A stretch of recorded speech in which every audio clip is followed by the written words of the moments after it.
Los liberales. En Bolivia hace los años la oligarquía minera tenía el poder político y las clases sociales de élite descendían el rumbo del país. Las clases sociales más desfavorecidas, como los indígenas, estaban relegados en sus derechos, pero usados para aportar desde los trabajos y servicios, sujetos a faenas agrícolas.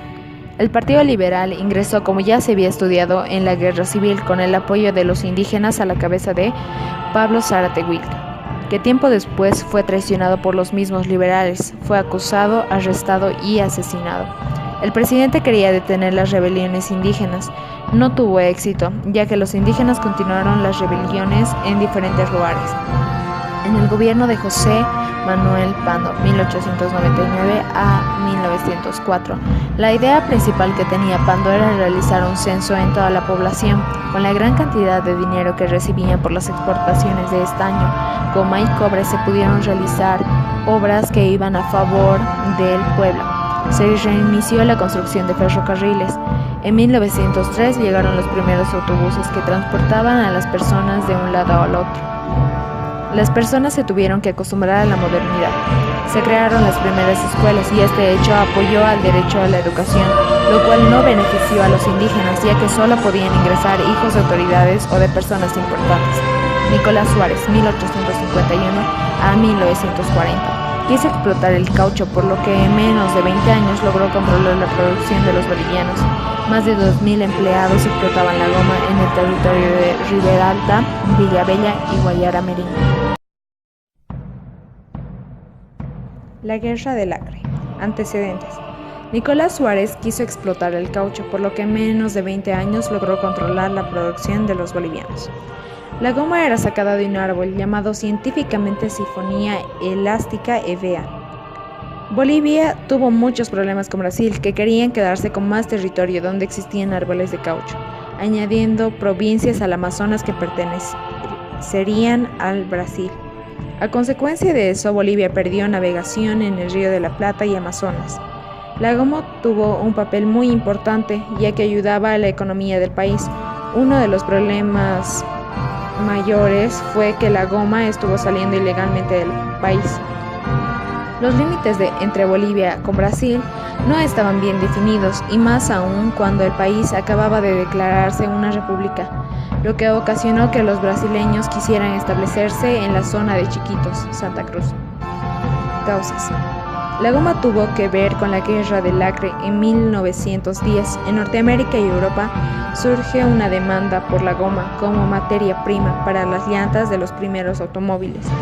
José Manuel Pando, después que salió de la Guerra Federal, tuvo que enfrentarse con otro frente de conflicto. De 1867 hasta 1897 habían firmado tratados que los separaba entre el río Madre de Dios y el sur. Pero en 1899 los brasileños estaban atraídos por las riquezas de Bolivia. Los bolivianos estaban en el río Abuna, pero no podían estar en todo su territorio, no tenían suficiente ejército, por lo cual decidieron crear la aduana, pero los brasileños y gomeros se pusieron en contra, decidiendo no pagar, y fue ahí cuando los bolivianos se declararon como una república. Desarrollo. Los problemas con los límites de Brasil habían comenzado con el momento en el que se creó la república. A causa de ello, los brasileños estaban en la zona de Chiquitos queriendo adueñarse de esa zona. Sucre lo había rechazado, por lo tanto los brasileños amenazaron con tener un conflicto bélico. El embajador de Brasil, Barón de Rego Monteiro, hizo firmar un tratado para los límites de cada país, por lo cual Bolivia perdió la mitad de la navegación en el río Madeira. Un español llamado José Gálvez estuvo a cargo del puerto Alonso, quien proclamó la independencia de la Guerra del Acre. Él exigía el pago de aduanas, por lo cual cerró el paso. Por eso los comerciantes se pusieron en contra, y el presidente de Brasil, Campos Salles, envió a hombres a que lo sacaran de su puesto. A consecuencia de eso, era el momento en el que los brasileños empezaban a tomar nuestro territorio. Pando mandó a más de 100 hombres a cargo de Andrés Muñoz a defender el puerto Alonso. Los brasileños estaban decididos a apoderarse del Acre. Andrés Muñoz, junto a sus hombres, tuvieron una batalla contra los brasileños, en la cual ganaron. A eso, Bolivia tenía su aduana por más de 1 año y medio. La batalla más importante ocurrió en Riosinho. Estaba comandado por el vicepresidente Lúcio Pérez, acompañado por Ismael Montes, que reconocieron el Acre. Ismael Montes enfrentó al enemigo por más de 3 horas, pero a los pocos días quiso recuperar el barracón Bague, pero falló y tuvo que regresar. Conclusión. Félix Avelino Aramayo, embajador de Bolivia en Inglaterra, convenció a Estados Unidos que dejaran firmar un tratado entre Bolivia y Chile, que recibirían el 40% de la aduana del Acre, pero Perú y Brasil reclamaron diciendo que la aduana era de los 3 países, y fue así que comenzó por segunda vez la independencia del Acre. El 11 de octubre, los bolivianos se enfrentaron contra los secesionistas.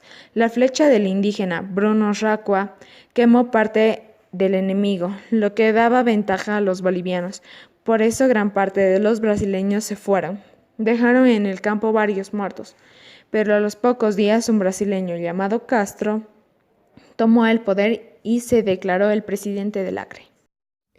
El Tratado de Petrópolis. El 17 de noviembre, en Brasil, Fernando Guachaya y Claudio Pinilla firmaron el Tratado de Paz con Brasil, si es que Bolivia le cediera territorios a Brasil.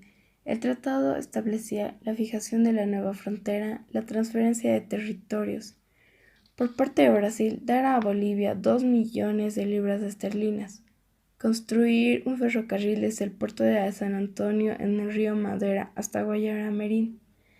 Brasil cumplió con todas las obligaciones del tratado. Las elecciones de 1904 se presentaron como candidatos Lúcio Pérez, Aniceto Arce e Ismael Montes. Con el 76% de votos ganó Ismael Montes. Primer gobierno Montes, 1904-1909. Lo esencial fue el ingreso y aumento del dinero de los 2 tratados por los que Bolivia cedió territorios a Brasil. Realizó un vasto plan educativo. Construyó escuelas. Creó la Escuela de Maestros. Trajo una misión pedagógica belga con el fin de sistematizar la educación. Logró la aprobación de un importante plan ferroviario. El 20 de octubre de 1904 se firmó el Tratado de Paz y Amistad con Chile, que puso fin al estado de guerra existente entre ambos países desde la Guerra del Pacífico. Presidente Eliodoro Villazón, 1848-1939. Este fue uno de los mejores alemanes del periodo de la oligarquía, 1880-1930. A su gobierno le tocó resolver pérdidas que tuvimos. Guerra del Pacífico. Se firmó el Tratado de Paz y Amistad el 20 de octubre de 1904, donde fue discutido por varios años, especialmente debido a la cesión absoluta y perpetua de los territorios bolivianos ocupados por Chile, correspondientes al antiguo departamento del Litoral, lo que dejaba a la República de Bolivia sin acceso al Océano Pacífico. Este tratado incluye una serie de cláusulas con el fin de suplir la carencia de unas salidas marítimas soberanas, dentro de las que se destacan la obligación de Chile de construir un ferrocarril entre Arica y La Paz, la concesión de créditos, derechos de libre tránsito hacia puertos en el Pacífico y el pago de 300.000 libras esterlinas como compensación. Sin embargo, este tratado en los tiempos de hoy en día aún no fue cumplido por la República de Chile, porque Bolivia ya cedió el mar a este mismo. Guerra del Acre.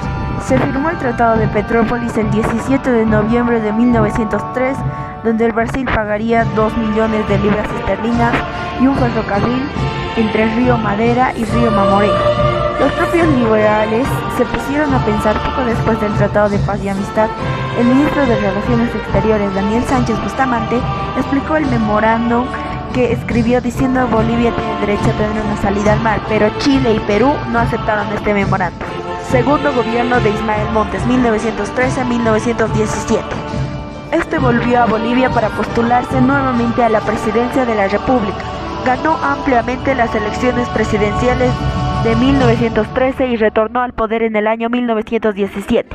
Las obras más importantes fueron la fundación del Banco de la Nación, se inició la construcción de los ferrocarriles de Potosí Villazón y Potosí Sucre, continuó impulsando la educación pública. Personajes republicanos: Alcides Arguedas, 1879-1946, el cual fue una de las figuras centrales de la cultura boliviana de la primera mitad del siglo. Fue un escritor boliviano muy conocido.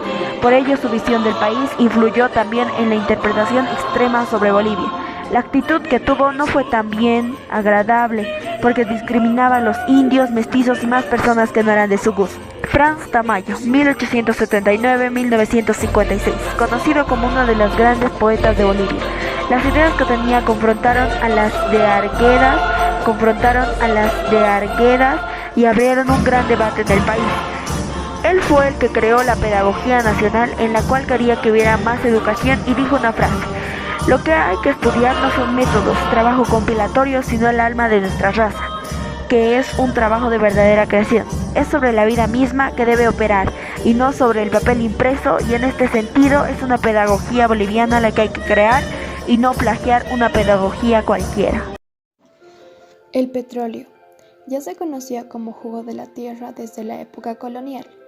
Manuel Cuéllar descubre cerca de Camiri una fuente de petróleo e intenta abrir una empresa petrolera. En 1920 se dicta un hito que sería muy importante para la economía boliviana. Fue el primer esfuerzo que se hace para la explotación de este recurso fundamental. El estaño, clave económica. Por el agotamiento que hubo en Europa del estaño, fue el activador del auge minero en Bolivia.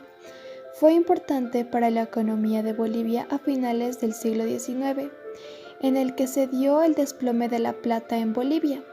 La riqueza de la minería boliviana se dio en Oruro y Potosí, donde los explotadores no invirtieron mucho, ya que fue casi lo mismo que la explotación de la plata. Los explotadores contaban con ferrocarriles que los liberales habían ampliado en su periodo. Esto hizo que en menos de una década el estaño fuera un boom económico. Oruro fue sede de las empresas más importantes estañíferas. Como personajes importantes en la minería boliviana tenemos a Simón Iturri Patiño, 1860-1947, empresario minero boliviano, uno de los grandes varones del estaño, la figura más destacada en el ámbito de las grandes compañías mineras que dominaron la economía de Bolivia durante el siglo XX. Estableció una sociedad con los responsables de la mina Salvadora. Este yacimiento, situado en Potosí, Yayagua, en 1920, se convirtió en una de las reservas de estaño más importantes del mundo, al descubrirse en su interior una gran veta. Por las grandes cantidades de dinero que obtenía, fundó el Banco Mercantil en Oruro. Adquirió otras minas y su fortuna creció inigualablemente.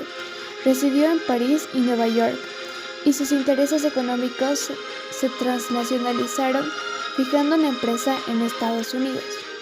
Al finalizar la Segunda Guerra Mundial, Simón Patiño controlaba gran parte del mercado mundial del estaño. Fue uno de los hombres más ricos del mundo. Mauricio Hochschild, 1881-1965, magnate de la industria minera. Construyó un imperio económico en Bolivia en torno a la explotación minera y comercio del estaño. Se extendía de Perú hasta Chile. En 1938 utilizó sus influencias con Germán Busch para que Bolivia abriera las puertas a los refugiados judíos. Carlos Víctor Aramayo, 1889-1892. Fue empresario boliviano, apodado el Barón del Estaño. Su actividad minera en una época de fuerte crecimiento del precio internacional de ese mineral lo llevó a acumular gran fortuna y su poder en el país. Su mina fue nacionalizada en 1852. A nivel político ocupó cargo de ministro de Hacienda y en Londres la representación diplomática. En el campo periodístico editó el periódico La Razón. Movimiento obrero. Un antecedente principal del movimiento obrero y sindical en el país fue el paso de un sistema de producción precapitalista al desarrollo y modernización de la industria, especialmente en la minería. A pesar de todos los cambios en la producción, Bolivia no se desarrolló de manera importante como otras naciones. En las primeras décadas del siglo existía sobreexplotación hacia los quechuas y aymaras. Cabe mencionar que los cientos de mineros trabajaban y vivían en malas condiciones. Otro grupo importante eran los ferroviarios, gráficos y artesanos. El país pasa a asociarse con los gremiales, que al principio estaban vinculados con las ideas de los liberales, los cuales idealizaron y representaron muchas ideas vanguardistas, a comparación del Partido Conservador. Basta mencionar que en 1917 Gutiérrez Guerra habló sobre la necesidad de nacionalizar las riquezas mineras que existían en nuestro país. Las ideas socialistas se hicieron conocidas por Argentina y Chile, y esto ocasionó que se formaran organizaciones y partidos de ideología socialista. El primero fue en 1914, con escasa influencia y participación. Tiempo después se crea la Federación Obrera Internacional y en 1913 la Sociedad Mutualista Ferroviaria, antecedente de uno de los sindicatos más importantes a futuro, con los personajes más influyentes en el nacimiento de estas organizaciones que fueron Chumacero, Recabarren y Salvatierra. Las reivindicaciones de la época tenían que ver con la jornada de 8 horas, descanso los domingos, el trabajo de niños y niñas y soporte de la jubilación que los liberales no reconocían en algunos trabajadores. La Iglesia Católica y el liberalismo. El liberalismo era lo contrario a los principios de toda religión, sobre todo del catolicismo. Es por eso que cuando los liberales subieron al mando, hubo confrontación con la Iglesia, quienes confundieron liberalismo con socialismo. Un tercer factor fue la masonería. Se convirtió en un importante factor en el siglo XIX, a través de la actividad de las logias en las ciudades principales del país, que marcó la línea de separación con la Iglesia, que no estaban conformes con lo que los liberales habían realizado en su poder, como la educación laica, la Escuela Normal de Maestros, donde se proscribió la educación religiosa, la llegada de la misión belga, la cual desconocía totalmente los elementos de la fe religiosa, la laicación de los cementerios, matrimonio civil. Los eclesiásticos pelearon ante este laicismo y dijeron que la modernidad era acto del diablo. Esta controversia se hizo viral por los periódicos. El último tercio en el siglo XIX y el primero del siglo XX fue la llegada y asentamiento de una gran cantidad de órdenes religiosas, como ser jesuitas, monjas del Sagrado Corazón, monjas del Buen Pastor, salesianos, mercedarios, los hermanos de la Salle, que fue un gran aporte al catolicismo, ya que lograron imponer su religión y educación en distintos lugares del país. José Gutiérrez Guerra, con el que se dio la caída del Partido Liberal. Conocido en la historia como el último oligarca, fue economista y político boliviano. Fue el 28º presidente de Bolivia desde el 15 de agosto de 1917 hasta el 12 de julio de 1920. Accedió al poder en un ambiente lleno de problemas, a causa de la baja economía del país y la oposición creciente del Partido Republicano. En 1917, el asesinato de José Manuel Pando erosionaron aún más la popularidad de Gutiérrez, quien no fue lo suficientemente decisivo para acabar con las críticas que recibía de los opositores del régimen. Más de 20 años continuos, los liberales controlaron el país ante todas las quejas y reclamos que recibían del país. Pero en 1920 se dio un golpe de Estado y los republicanos entraron al poder bajo el mando de Bautista Saavedra. Durante su gobierno se dieron varias obras, entre las que cabe destacar: se inició la explotación del petróleo, se inauguró el servicio de gas potable, de gas y agua potable en Beni, suscribió el contrato para la construcción de alcantarillado de La Paz y Beni, se construyeron colegios, se fundó la Escuela Militar de Aviación en el Alto La Paz en 1920, se inauguró el Museo Mineralógico de Oruro. Partido Republicano. En 1914 el Partido Liberal se dividió y sus principales estadistas fueron Baptista Saavedra, José Manuel Pando, José María Escaliar y Daniel Salamanca, que crearon el Partido Republicano. Ellos se preocupaban por la recuperación de los territorios perdidos de Bolivia, por lo que exigía más moralidad en el gobierno. En 1917 presentaron a un candidato presidencial, pero fueron derrotados ya que las elecciones estaban controladas por los liberales. Los republicanos tomaron el poder en un golpe sin sangre el 12 de julio de 1920 a cabeza de Baptista Saavedra. Se dividieron en dos facciones, cada una encabezada por dos caudillos, altamente estadistas y personalistas, que codiciaban la presidencia: José María Escaliar, Partido Republicano Genuino, y Baptista Saavedra, Partido Republicano Socialista.